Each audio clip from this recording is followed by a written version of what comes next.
Hi guys, আসসালামু আলাইকুম। Welcome back to my channel. চলে এসেছি আবার একটা বাপের বাড়ির ব্লগ নিয়ে তোমাদের কাছে। প্রথমেই আছে সাদা ভাত,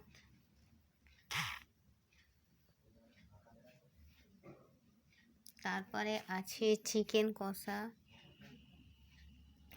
চিকেন আলু তরকারি, কালারটা দেখো জাস্ট ওয়াও। এটা আছে মুসুরির ডাল জিরে ফোড়ন দিয়ে, এটা আছে লাউ দিয়ে ডাল দিয়ে, ঠিক আছে। তারপরে আছে সিম আলু ভাজা,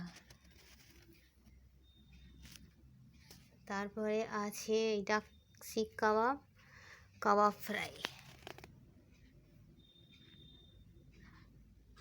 নিচ্ছে আছে কাবাব ফ্রাই, আর আছে এটা কিউই দিয়ে টমেটো দিয়ে খেজুর দিয়ে একটা মিক্সড চাটনি। এই গ্রিনটা দেখতে পাচ্ছে বন্ধুরা, গ্রিন কালারটা, এটা হচ্ছে কিউই নিউ ভেরিয়েন্ট। খেয়েছো তোমরা যারা যারা কিউইর চাটনি খেয়েছো আমাকে একটু কমেন্ট বক্সে লিখে জানাবে তো। আমিও কোনো দিন খাইনি, এই খাবো।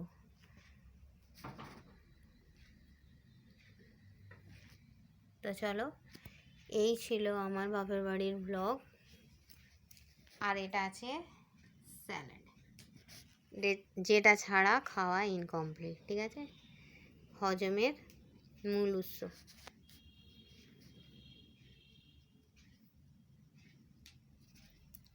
তো চলো, এই বলে আমি আমার ব্লগটা ছাড়ছি। Thanks for watching. আর হ্যাঁ, কে কে খাবে চলে এসো।